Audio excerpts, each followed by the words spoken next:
Hi everyone, welcome to another chapter overview. Today we're going to be taking a look at chapter 9, and chapter 9 is all about long-term debt. So the first thing we're going to take a look at is financing alternatives.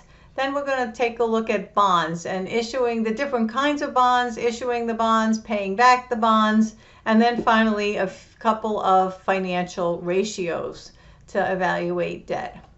All right, so first let's take a look at at financing alternatives. So the capital structure of a company is what ways did they use to raise money? So did they use debt? Did they use equity? What combination of debt and equity did they use? And so the two alternatives really for financing are either liabilities, right? So with liabilities, they borrow money. And I think everybody's familiar with this. But remember that borrowing money involves interest. So that means that periodically the company, or at the end of the debt, depending on what kind of debt it is, the company has to pay interest. And that's not optional. So interest has to be paid whether your company is doing well or not so well. The good thing about interest is that it's tax deductible. So a company can reduce their income by the amount of interest expense that they pay. And remember that liabilities have to be repaid on their maturity date. Now the alternative is stockholders' equity or issuing stock, right? So equity financing. So if you issue stock, that means that you are handing out shares of stock to your company, which means that if the people who own stock currently don't buy that stock, their ownership is going to be diluted a little bit, all right? So you are giving away ownership in your company. You're getting money back in exchange for that. Now, remember that stock pays dividends. The stock does not necessarily have to pay dividends. So even though you issue stock, it doesn't mean you ever have to pay dividends. But if you do pay dividends, they are not deductible, all right? Because remember, dividends are a distribution of profit. Dividends are not an expense. So those are the two main sources of financing: debt financing and equity financing. Remember that stock also, the other benefit is that, of course, it does not have to be repaid, right? Whereas whereas liabilities do have to be repaid. All right. So now let's talk about bonds a little bit. Bonds are just simply a form of borrowing that's very much like a whole bunch of little notes payable. So remember before we would say, well, we borrowed some money and we issued a note payable. So bonds commonly are, say, in $1,000 denominations. So instead of borrowing $100,000 from one place like the bank, you could borrow $100,000 from 100 different people by borrowing $1,000 from each. And that's really what bonds are like. It's like a bunch of very small notes. So they have a maturity date, and that's generally going to be a long term, so 10 years or 20 years. And then during the bond's life, this is the thing that's a little different. The bond pays interest to the bondholders during the life. So remember, when we looked at notes, generally speaking, notes would pay interest at the end when it matures. But bonds pay interest all along during their life. All right, here's 6 different kinds of bonds. We are going to look, we don't have to worry about accounting for all these different kinds of bonds. We are going to look at unsecured term bonds when we're doing our accounting. But I do think you should be familiar with these other terms, right? So a secured bond is backed by collateral. Just like if you have a car loan, your car is your collateral, right? So that simply means that if the company cannot pay back the bondholders will be able to get some other kind of asset. An unsecured bond is the most common, also not backed by collateral, so just an unsecured loan. A term bond all matures on one date, which is what we're going to look at. And then a serial bond matures on different dates. So not the whole, so say you borrow $1 million, maybe the bonds mature in 200,000 and 200,000 and 200,000 at different times. They don't all mature on the same date. A callable bond is a bond that the company can call or repay early. So if you buy a callable bond, you know that that company could repay you earlier than you're planning on getting repaid. Why would a company do that? Well, maybe interest rates have fallen and they can borrow money at a cheaper price now. That's a very common reason a company would call bonds. Finally, a convertible bond is a bond that can be issued, that is issued but can be changed into common stock by the person holding the bond. So instead of having bonds, you can convert your bond to common stock. So we are going to look just at simple accounting for unsecured term bonds. All right, so when we look for the accounting of the issuance of bonds, we have to look at two different interest rates. The stated rate, which is the interest rate that is printed on the bond, and that's the amount of interest that the company pays, or the bond pays. That stays the same. So if you have a 5% bond, that bond will pay 5% every 6 months for the life of the bond. It doesn't matter what happens on the market, the stated rate stays the same. Now, market rates change, and I'm sure you're familiar with this. If you ever listen to any kind of financial news, you'll hear that market rates on interest rates change. They go up and down. All right. So, and this relationship between the stated rate and the market rate helps determine the issuance price of the bond. All right, so we're going to look at three different examples. The first is if a company issues bonds at face value.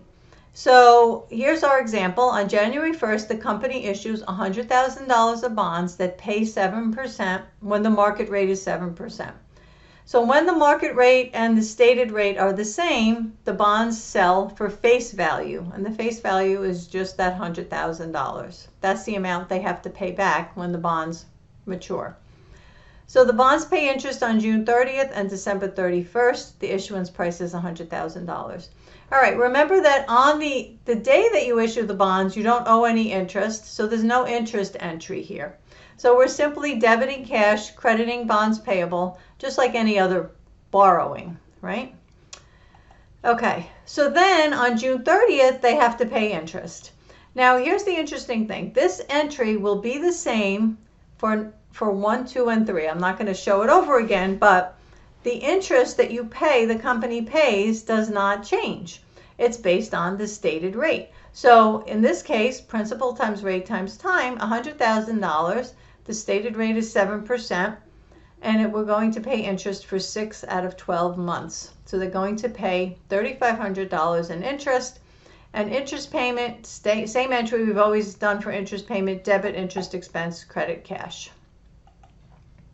All right, so what does this look like on our balance sheet? We have our balance sheet, we have liabilities, and under liabilities we have long-term debt, and here is our bonds payable, all right, in our long-term liabilities section. All right, now what happens if there's a difference between the stated rate and the market rate? So if the bond sells at a discount, that means that the stated rate is less than the market rate. So think about it.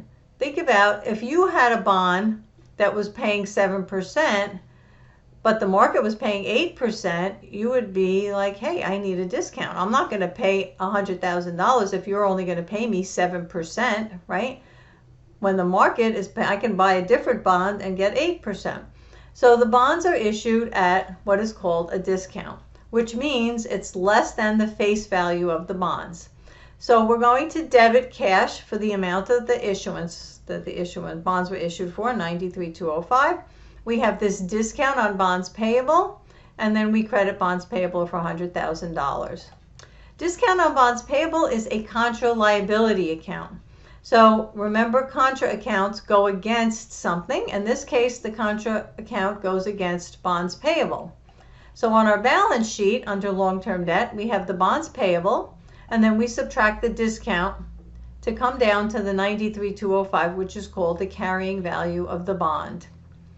Over the life of the bond, this discount is going to be amortized. It's going to go away.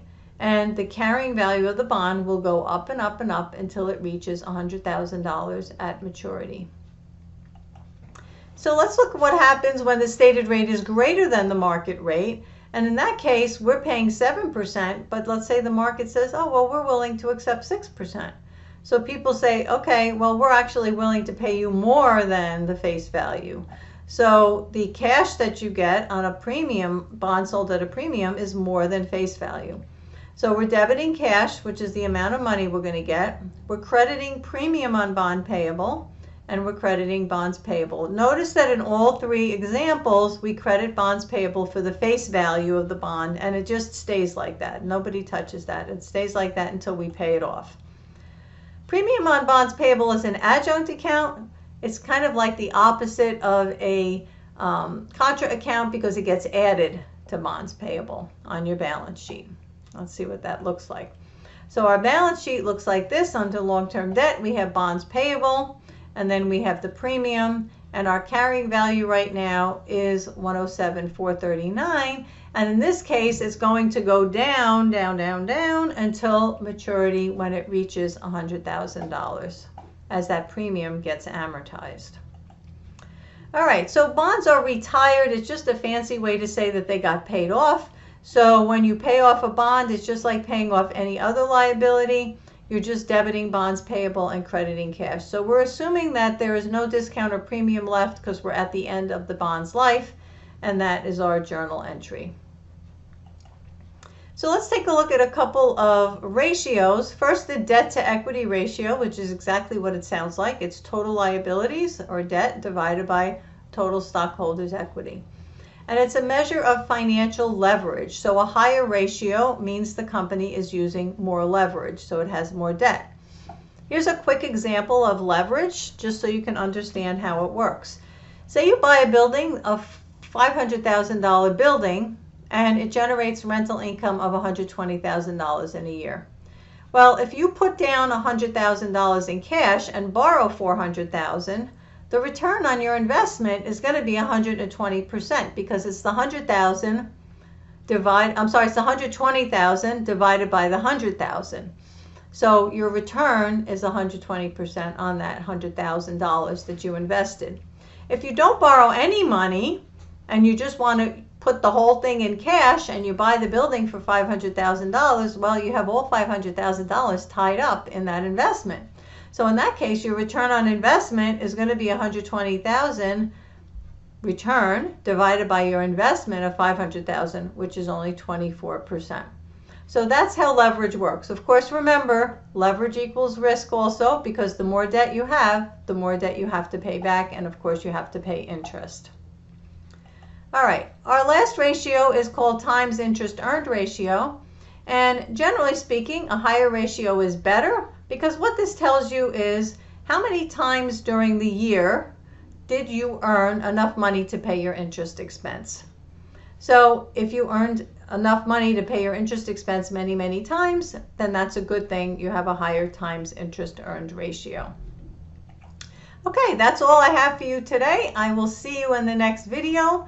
Happy studying.